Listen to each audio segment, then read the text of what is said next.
If you've been saying, I have been doing all of this inner work, but my twin flame still hasn't shown up, I am not seeing the fruits of my labor of doing this inner work, then this video is for you and I want you to hear this. So stay tuned all the way because I have so many beautiful nuggets in here for you so that you don't give up on your twin flame journey, you don't give up on your perfect ultimate love, and ultimately you don't give up on yourself because dang it, you were freaking worth it, okay?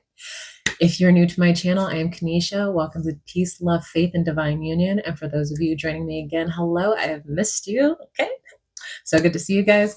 And I really wanted to start with this video this week because this is something I have continuously heard my clients say in the last few weeks of, I'm doing the inner work, but God still hasn't given me what I wanted. And I just don't know what's going on here. And the question may not be whether or not the inner work is working. The question might be, did you actually change after you did the inner work? I know. I moved through this quite a bit when I started this journey of really like doing the inner work, thinking, okay, I did the mirror exercise. Things are going to change, right? Like I'm going to get the thing that I want because I did the inner work. And when you identify the block, it isn't the same as healing it. Doing the mirror exercise isn't the same as living the new choice, embodying the new choice, and saying, I know I am worthy, while continuously chasing or overthinking or abandoning yourself on some level and accepting the same pattern. That is not embodying the new choice and really choosing to embody the inner work that you just spent time doing. So really, the real inner work should eventually change the way you live, the way you show up, the way that you express through the world. And before you decide, I have done everything and nothing is working, I want you to really listen when I say, what does the inner work actually look like? Because I think people get very confused with, I'm doing the inner work so I can get things to change. And the absolute truth is, you're doing the inner work so that you feel better. When you feel better about whatever the circumstances or whatever the upset is, and you're able to come to a place of peace, that peace is going to reflect back to you. So I'm going to give you an example. I will use the example of money. Most people are very uncomfortable with the word money. They're very uncomfortable with money, having money in their hands, feeling like they spend it more than they have it, feeling like it leaves them very quickly. So I find that this word can be very triggering. And it was for me at one point. And anytime I thought about money, I would get like this in my stomach. So when I started doing inner work around money, I really had to look at what was the feeling that I felt within myself when I would think about money. And it would be anxiety. I would feel like I didn't have enough. I felt dread. I felt just really a deep sense of lack. When I did the inner work and I went into that space of dread, inner lack, and I felt just this heaviness, and I started to bring love and attention to that space, I started to feel much better and recognizing that money was just an energy and I was giving it so much value and I was giving it so much attention because I thought that that's where my security came from. And so when I was able to go in and give myself the security by giving her the love and the attention, maybe giving her the reassurance that she needed, maybe going to God and looking to God to give me all of that security and reassurance. When I finally got to that place of peace and really feeling good in that space, that's when I could really start to imagine a much healthier relationship with money. I would imagine being able to receive large sums of money. I had to feel into what would it feel like to always be taken care of and always have more than enough. And that's when I started to feel more relaxed around money. And I found during that time that it was really my attachment to the belief that money was my security. Now, does money bring a sense of security? Yes, but money is not the source of my security. God is my source of my security. I can give myself that security at any given point by going to God or going within and just loving myself there. I don't have to wait for something in my reality to make me feel secure. And so when I really focused on that, I found that I had more security coming in, and it didn't always come through money. Maybe it came through deeper security in my union. Maybe it came through deeper security in just feeling more secure in my body, feeling more secure instead of feeling insecure all the time. I found that people were showing up for me, which made me feel even more secure in my relationships. And because I could really embody that feeling of security, then naturally I had more abundance come in, which helped expand that feeling of security. Again, the money is not the source of the security. And if you find that you are looking for money to be your source of security, then this is where you're actually putting money in like a pedestal and above God instead of God being your security. When you allow God to be your security, God is going to bring you so many things that are going to help you feel and experience that level of security, but that feeling stems from within first. And so the whole point of the mirror exercise is to feel better first. It's not to change the reality, guys. You changing how you feel and showing up in a secure way is what's going to change your reality. I really hope that brings a deeper clarity and understanding of what the purpose of doing the inner work is. So, again, before you decide that this inner work isn't working, I want you to get real honest with yourself, because I hear this by so many people in the twin flame community. I have done my inner work, I've done all the healing, and they're not showing up, and I'm done. I don't want them. And just that comment alone, I'm like, okay, this person's really upset. They're really hurt. There's a really low vibration about them. Like, there is a level of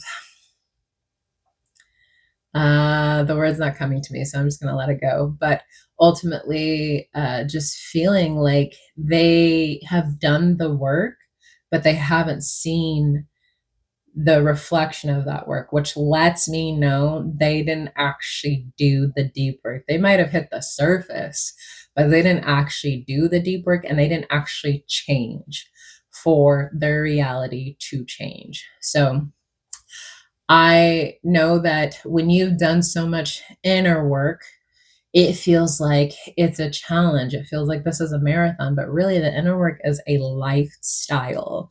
Even though I'm in union with my twin flame, engaged, we live together, I still do the inner work. And I do the inner work even more now, to where it's actually reflected back to me that my twin flame is now doing the inner work. My twin flame now has a coach, a twin flame coach in the twin flame community.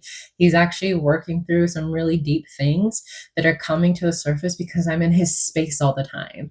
Like, that is incredible to me to see that I'm not the only one physically doing that inner work.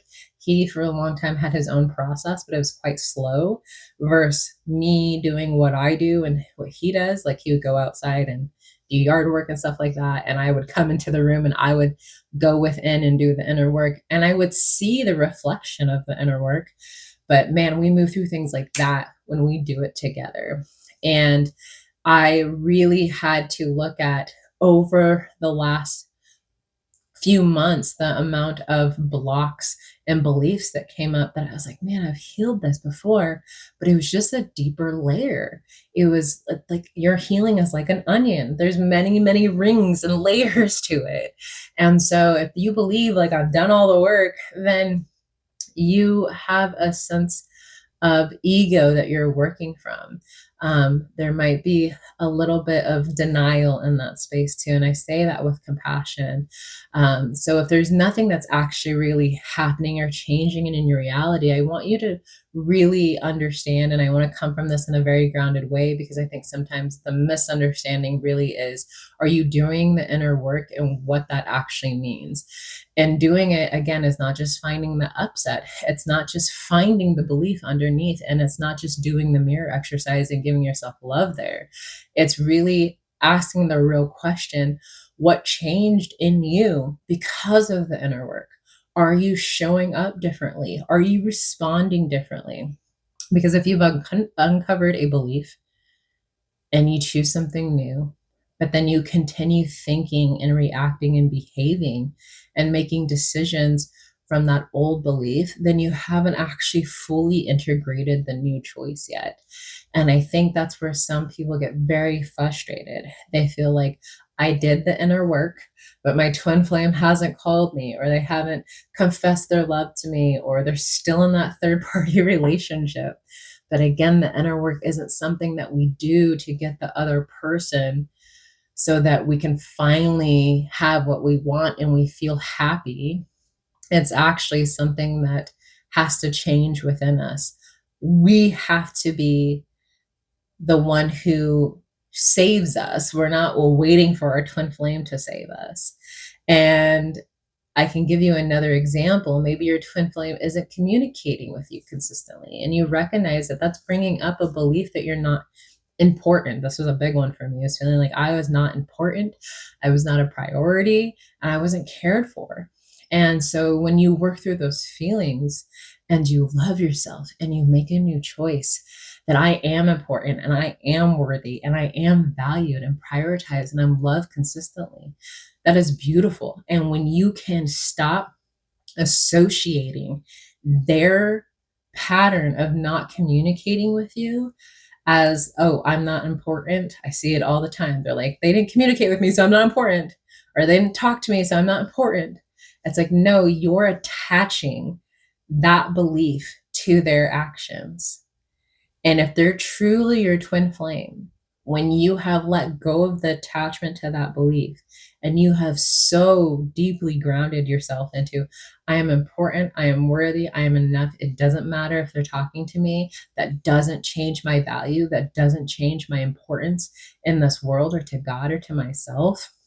That is usually when you see the change. And it will keep you in this space of just grounded divine love within yourself without having to look outside of yourself. You'll stop checking your phone every 10 minutes. You will stop analyzing their social media. And if you're still doing those things, if you're still accepting inconsistent communication because you're afraid that having a standard will push them away, or you are abandoning yourself and your life waiting for them to choose you, or even just making excuses for their behaviors and proving that that is why you're not important, then you really have to realize that you have not actually made a new choice there. Because if you're doing that, there's still many opportunities to make the new choice, to show up differently, to not attach your worth to their behavior. And instead, you say, no, I'm important, I'm chosen, I'm enough. This is something I did consistently for almost probably 3 months before me and my twin flame came into union. My biggest one was, I am not chosen. And because he hadn't declared his love to me or came and like saved me on a white horse kind of thing, I just believed that I wasn't chosen because he didn't ask me to be his girlfriend or to be in a relationship with him. I really believe he didn't choose me. So when I really just honed in, I am chosen, I am worthy, I'm enough. Every time I looked in the mirror, I'd say, I choose you. God chooses you, and that's all that matters. I don't need this man to choose me because I am chosen. Not too long after that, he was like, I choose this. I choose you. I want to be with you. And when he said that to me, there wasn't this feeling of like, oh, thank God, like this is the happiness I'm seeking. No, I already felt secure and chosen and happy. And that was an extension, an expression of what I already felt within. So I want you to really ask yourself, what does a person who genuinely knows that they are important or chosen or worthy or value, what do they do differently?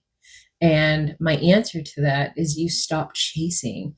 Maybe you start communicating honestly with not only other people, but with yourself. You establish healthier boundaries. You're very aware of your energy and who you're putting it into. You stop putting life on hold and waiting for your twin flame. You become more present with yourself and you stop trying to convince someone else of your worth. And that inner work will start to become an embodiment. You start to embody that change.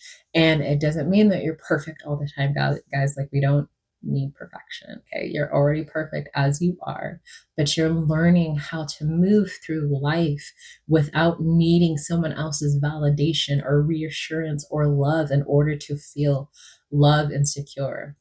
And it doesn't mean that you're never going to experience triggers again, because God forbid, y'all, when you come into union with your twin flame, you think you're doing the inner work now. Okay. Like, this journey and this path isn't for the weak. Okay. It's for those who choose to be warriors and warriors for love, who choose love and union, no matter what the upset is, no matter what comes to the surface. And it doesn't mean that every time you heal something, your outer reality is going to change in 24 hours. It means, okay, this is what my union is moving through.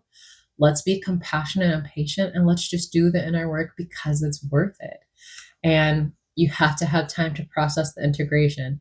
You have to allow yourself, your mind and your body to align in that space. And again, there's some circumstances or upsets that I've seen in my own union that haven't budged for like a year.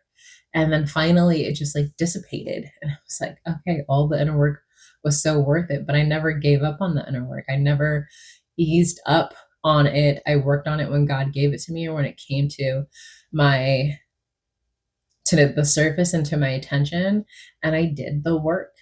And so if you're asking, Kanisha, with all this, when is my twin flame going to come back? Well, because you keep asking this question and you have this belief that they're not here, you're going to experience them not being here. They are a reflection of your belief system. They are a reflection of what you hold within. So if you have a genuine belief that they have not come back, or that they're not coming back, what do they mirror to you? That they haven't come back or they're not coming back. So I'm going to ask you, what is it that you're attaching to, holding on to this belief that they're not here yet? It's that you're not chosen. You're not deserving of the love that you want. You're not wanted. These are the beliefs you have to look at.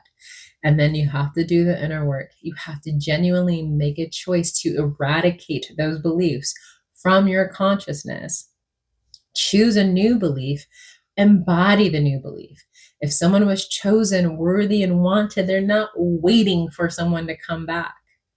If they're chosen, worthy, and wanted, they're out doing things that really bring them so much love and joy. They're enjoying their life, knowing that everything they desire is being attracted to them, and it allows you to be more peaceful.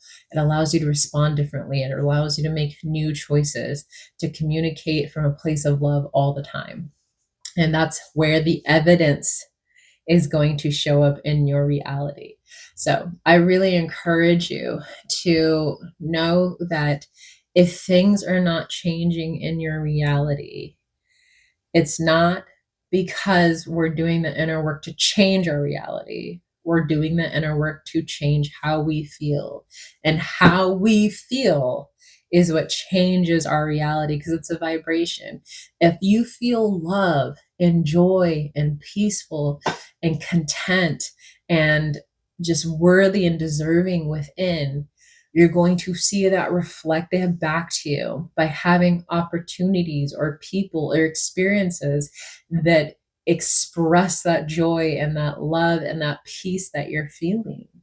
And if you're genuinely communicating with yourself on a daily basis, if your body says rest, if your body says I'm hungry, if your body says I need this, or your mind feels like it needs time to just being quiet and peace, and you listen to that and you give that to yourself, you're going to see that communication with your twin flame comes very naturally because you're naturally communicating with yourself. Even when you receive something that you've prayed for, the relationship can reveal new places that you are being invited to have deeper love, because the goal again isn't to become perfectly healed, guys. And like being perfect all the time. It's really about having the quality of love that you desire. So I want you to get very curious. Have I actually changed on a core level? Am I actually embodying the new choice that I am choosing? Am I actually embodying the new belief?